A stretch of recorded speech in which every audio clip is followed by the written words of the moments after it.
നമസ്കാരം. ആയുർ സമൃദ്ധിയുടെ പുതിയൊരു വീഡിയോയിലേക്ക് എല്ലാവർക്കും സ്വാഗതം. ഇന്നത്തെ വീഡിയോയിൽ യൂറിക് ആസിഡിനെ കുറിച്ചാണ് ഞാൻ സംസാരിക്കാൻ പോകുന്നത്. വീഡിയോ അവസാനം വരെ കാണാൻ ശ്രമിക്കുക. ഇഷ്ടപ്പെടുകയാണെങ്കിൽ ലൈക്ക് ചെയ്യാനും സബ്സ്ക്രൈബ് ചെയ്യാനും ഷെയർ ചെയ്യാനും മറക്കരുത്. യൂറിക് ആസിഡ് എന്ന് പറഞ്ഞാൽ എന്താണെന്ന് ആദ്യം തന്നെ പറയാം. പ്യൂറിൻ അടങ്ങിയിട്ടുള്ള ആഹാര പദാർത്ഥങ്ങൾ നമ്മൾ കഴിക്കുന്നു. ദഹനത്തിന് ശേഷം ബൈ പ്രൊഡക്റ്റ് ആയിട്ടുള്ള യൂറിക് ആസിഡ് ഉണ്ടാവുന്നു. അത് നമ്മുടെ ശരീരത്തിൽ നിന്നും കിഡ്നി വഴി പുറത്തേക്ക് പോകുന്നു.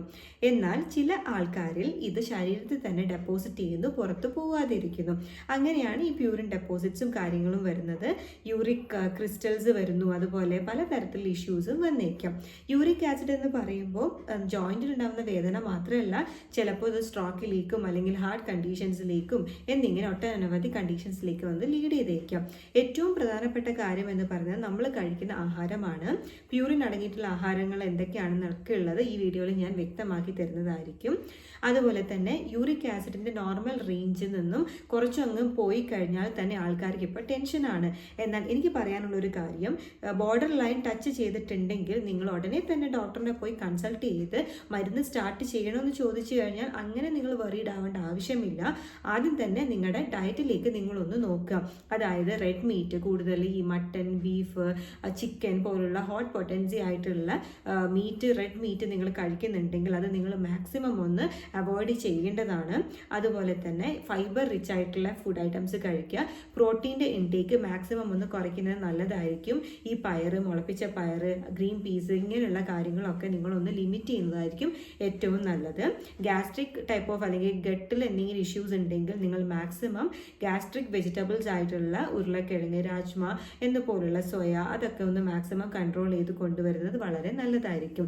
യൂറിക് ആസിഡിന് മാത്രമല്ല ബാക്കിയുള്ള കണ്ടീഷൻസിനായാലും ഗട്ട് ഹെൽത്ത് ആണ് ഏറ്റവും ഇമ്പോർട്ടൻ്റ് എന്ന് എല്ലാവരും മനസ്സിലാക്കാം. യൂറിക് ആസിഡിന്റെ നോർമൽ ലെവലിൽ നിന്നും കുറച്ചങ്ങ് കൂടിക്കഴിഞ്ഞാൽ തന്നെ എല്ലാവർക്കും ടെൻഷനാണ് എന്ന് നിങ്ങൾ മനസ്സിലാക്കിക്കോ.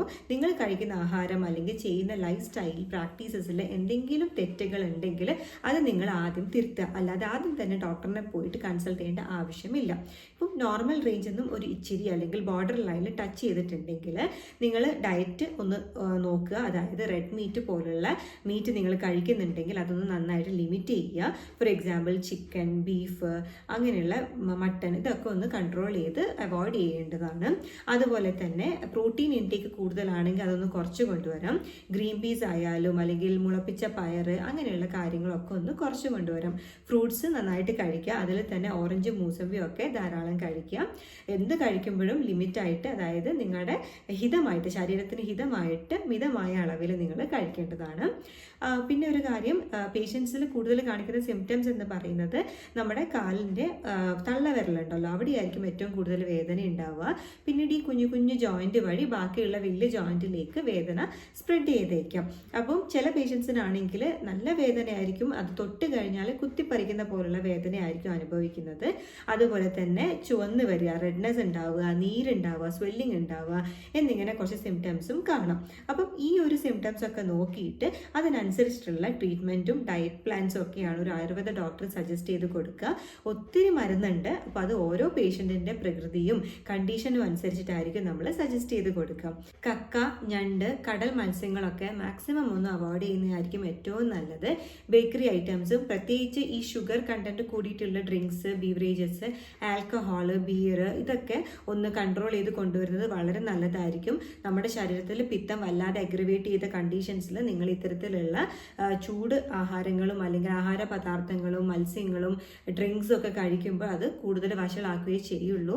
വെറുതെ നിങ്ങൾ പോയിട്ട് മരുന്ന് കഴിച്ചതുകൊണ്ട് കാര്യമില്ല. ഡയറ്റിൽ ശ്രദ്ധ കൊടുക്കാതെ വെറുതെ മരുന്ന് കഴിക്കുന്നതുകൊണ്ട് എന്താണ് കാര്യമുള്ളത്? ആ കാര്യങ്ങൾ നിങ്ങളൊന്ന് മനസ്സിലാക്കാം. വെയിറ്റ് നിങ്ങളൊന്ന് നിയന്ത്രിക്കുക എന്ന് പറയുമ്പോൾ നമ്മൾ ഒരു കാര്യങ്ങളും പറഞ്ഞു തരാതെ വെയിറ്റ് കുറച്ചിട്ട് വരുമെന്ന് പറഞ്ഞിട്ട് എന്തെങ്കിലും കാര്യമുണ്ടോ? ആൾക്കാർക്ക് മനസ്സിലാവുന്ന രീതിയിൽ നമ്മൾ പറഞ്ഞു കൊടുക്കണം. അപ്പം ഫസ്റ്റ് ഓഫ് ഓൾ നിങ്ങൾ കാർബോഹൈഡ്രേറ്റിന്റെ അളവ് മാക്സിമം ഒന്ന് കുറച്ച് കൊണ്ടുവരുന്നത് വളരെ നല്ലതായിരിക്കും. തവിടോട് കൂടിയിട്ടുള്ള അരിയും കാര്യങ്ങളും ഒക്കെ കഴിക്കാം. അതായത് തവിടോട് കൂടിയിട്ടുള്ള അരി ചോറ് വെച്ചിട്ട് ലിമിറ്റഡ് ക്വാണ്ടിറ്റിയിൽ ധാരാളം ഫ്രൂട്ട്സ്, വെജിറ്റബിൾസ് ഒക്കെ ആഡ് ചെയ്തിട്ട് കഴിക്കുന്നതാണ് ഏറ്റവും നല്ലത്. ആ കാര്യങ്ങളും ഒന്ന് ശ്രദ്ധിക്കുക. 25 കിലോ ഭാരമുള്ള ഒരാൾക്ക് 1 ലിറ്റർ വെള്ളം എന്നുള്ളൊരു അളവിൽ നിങ്ങൾ കുടിക്കേണ്ടതാണ്. വെള്ളം എപ്പോഴും തിളപ്പിക്കുക. തിളച്ചിട്ട് ഒരു 3 മിനിറ്റ് എക്സ്ട്രാ തിള വന്നതിന് ശേഷം അത് ഓഫ് ചെയ്തിട്ട് ഒന്ന് ലൂക്ക്വാം ടെക്സ്ചറിൽ, ഇളം ചൂട് വെള്ളത്തിൽ ആ ഒരു ടെക്സ്ചറിൽ വേണം നിങ്ങൾ സിപ്പായിട്ട് കുടിക്കാൻ വേണ്ടിയിട്ട്. നമ്മുടെ ശരീരത്തിലെ ടോക്സിൻസിനെ ഏറ്റവും നല്ല രീതിയിൽ പുറന്തള്ളാനുള്ള ഒരു മാർഗം കൂടിയാണ് നല്ല രീതിയിൽ നമ്മളെ ബോഡീനെ ഹൈഡ്രേറ്റ് ചെയ്യുക എന്നുള്ളത്. അപ്പോൾ വെള്ളം നിങ്ങൾ ശ്രദ്ധിച്ച് കുടിക്കേണ്ടതാണ്.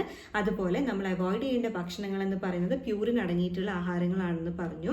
റെഡ് മീറ്റ്, അതായത് മട്ടൻ, പന്നി, അതുപോലുള്ള ചിക്കൻ, ഇങ്ങനെയുള്ള ഐറ്റംസ് ഒക്കെ മാക്സിമം നിങ്ങൾ കുറച്ച് കൊണ്ടുവരാൻ അല്ലെങ്കിൽ അവോയ്ഡ് ചെയ്യുന്നത് ഏറ്റവും നല്ലതായിരിക്കും. പ്രോട്ടീൻ ഇൻടേക്ക് നന്നായിട്ട് കുറയ്ക്കുക. പ്രോട്ടീൻ പൗഡറൊക്കെ കഴിക്കുന്ന ആൾക്കാരാണെങ്കിൽ നിങ്ങളൊന്ന് ശ്രദ്ധിക്കുക.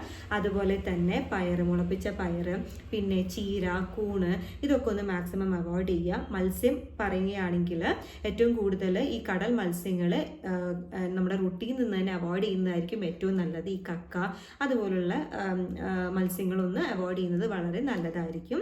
പിന്നെ പറയുന്നത് ചീര കാര്യങ്ങളൊക്കെ മാക്സിമം ഒന്ന് കുറച്ച് കൊണ്ടുവരാം. അപ്പോൾ ഡയറ്റാണ് ഏറ്റവും കൂടുതൽ ശ്രദ്ധിക്കേണ്ടത്. ഫ്രൂട്ട്സിലേക്ക് നോക്കുകയാണെങ്കിൽ ചെറി, സ്ട്രോബെറി അങ്ങനെയുള്ള കാര്യങ്ങളൊക്കെ കഴിക്കാം. ഓറഞ്ച്, മൂസമ്പി, ഫൈബർ റിച്ച് ആയിട്ടുള്ള ഭക്ഷണങ്ങൾ കൂടുതൽ നിങ്ങൾ ഇമ്പോർട്ടൻസ് കൊടുക്കേണ്ടതാണ്. അപ്പോൾ ഈ ഒരു കാര്യം മനസ്സിലായല്ലോ അല്ലേ? എപ്പോഴും യൂറിക് ആസിഡിൻ്റെ ലെവൽ 7 താഴെ വെക്കുന്നതാണ് ഏറ്റവും നല്ലത്.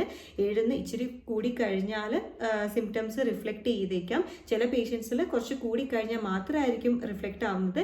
ചിലവരിലാണെങ്കിൽ ബോർഡർ ലൈൻ ടച്ച് ചെയ്യുന്ന സമയത്തും സിംറ്റംസ് കാണിക്കാം. അപ്പോൾ ഓരോ ആൾക്കാരുടെ കണ്ടീഷൻ അനുസരിച്ചിട്ട് മാത്രം നിങ്ങൾ ഡോക്ടറിനെ കൺസൾട്ട് ചെയ്യാനും മെഡിസിൻസ് എടുക്കാനും അതുപോലെ ബാക്കി കാര്യങ്ങളിലും നിങ്ങൾ നോക്കേണ്ടതാണ്.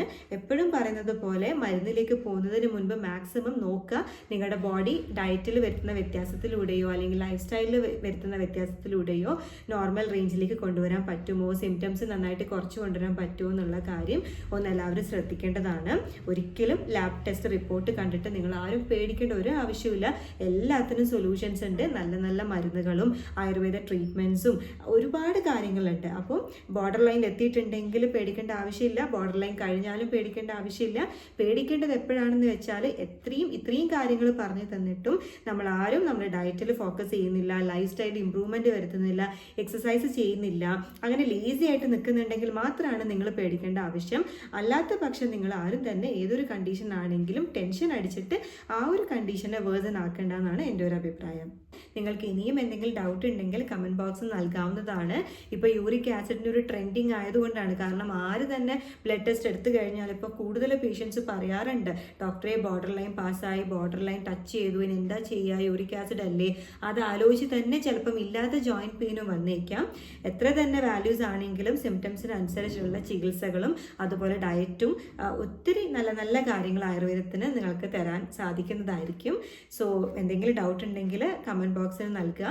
വീഡിയോ ഇഷ്ടപ്പെട്ടിട്ടുണ്ടെങ്കിൽ ലൈക്ക് ചെയ്യാനും സബ്സ്ക്രൈബ് ചെയ്യാനും ഉപകാരപ്രദമാണെന്ന് തോന്നിയിട്ടുണ്ടെങ്കിൽ മറ്റുള്ളവരിലേക്ക് ഷെയർ ചെയ്യാനും മറക്കരുത്. സോ അടുത്തൊരു ദിവസം കാണുന്നത് വരെ നന്ദി, നമസ്കാരം.